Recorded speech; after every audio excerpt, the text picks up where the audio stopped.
Games blending elements of shooters and RPGs have been on the rise for the past few years, taking a variety of forms. The latest is Borderlands, which brings shotguns and sniper rifles into a massive world filled with quests and loot.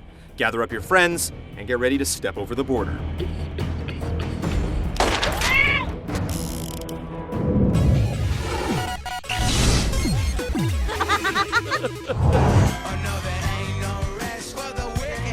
On the planet of Pandora, there are legends of a fabled vault full of alien weaponry, riches, and all things desirable.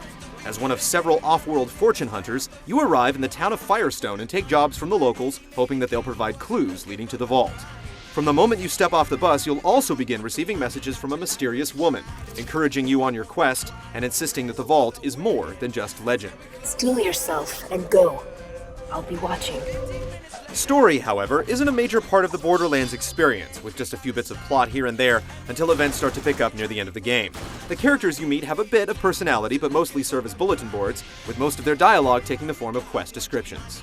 I might not have a med school degree, but when you get shot, you'll be happy I'm here.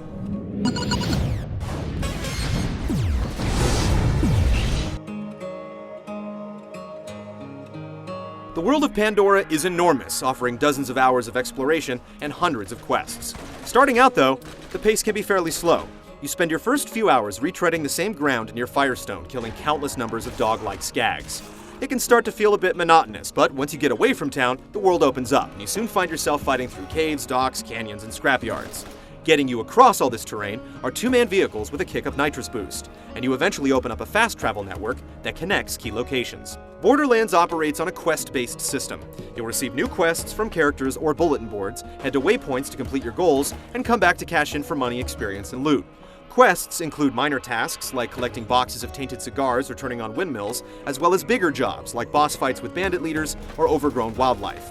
Each one has a recommended experience level, and if you try to take them on too soon, you're taught the hard way to come back later. Time to paint this body with blood.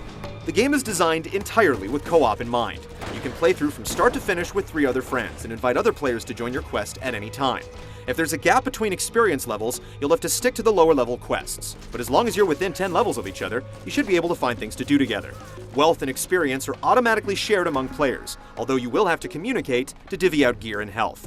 2 can also play via split screen, although menus don't quite fit within the split frame.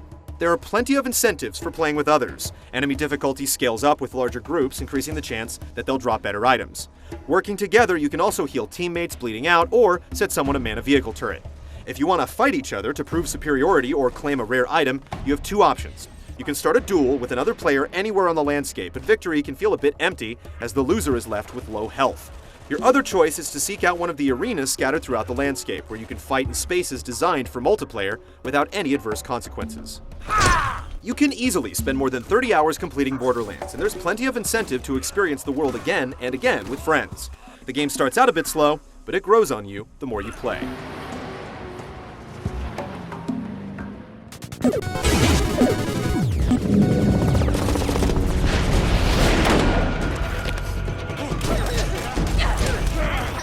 Borderlands looks and plays like a first-person shooter, but with all the crazy augments and abilities of an RPG. Foremost in defining your experience is the class you choose at the start. There are 4 in all: the Soldier, who can deploy turrets, the Berserker, who can go into a bare-fisted rage, the Hunter, who has a dive-bombing Falcon, and the Siren, who can phase walk to slow time and flank enemies. As you progress, skill trees, class mods, and artifacts augment these abilities. A high-level Siren's phase walk can cause fire and electrical damage, while her melee attack puts enemies into a slow-motion daze. Acquiring loot is a big part of gameplay, and as you pillage chests, lockers, and washing machines, you can hold a button to vacuum up all nearby cash and ammo, or to automatically swap out your weapon with one lying on the ground. Vending machines offer up more wares, regularly cycling in new inventory and periodically offering up special items. You can't keep more gear than you can carry, though, so you'll soon find yourself selling off old favorites. Early on, it can be tough to manage backpack space, but you can earn expansions by finding and repairing downed claptrap robots.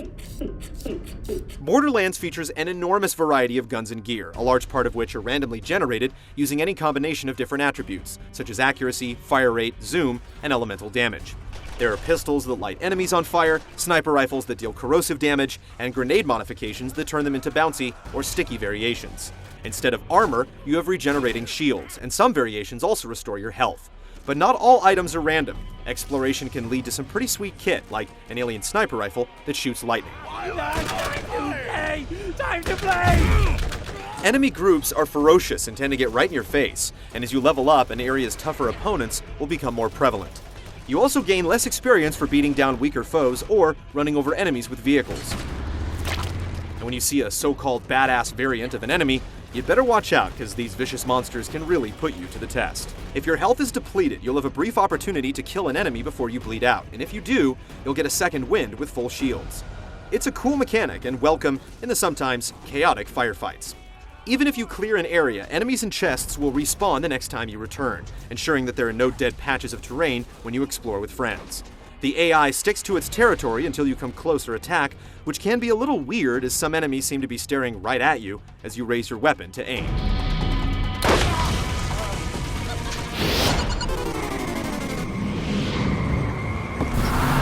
I am CL4PTP. You may call me by my locally designated name, Claptrap. Borderlands' distinct comic book aesthetic separates it from other games set in desert wastelands, although it can still look a bit familiar at times. The massive landscapes are peppered with some distinct landmarks like unusual rock formations or a city built in a landfill, and the enemy death animations can be particularly entertaining. There's an acute Western theme with thick accents and ambient music evocative of tumbleweeds and dusty trails. On the downside, the world can feel a bit stiff in some ways. NPCs and set-piece items don't react when you shoot them, and there are no ripples when you drive through water. Textures take a bit to load in when you enter a new area, and some close-up shots reveal pixelated shadows.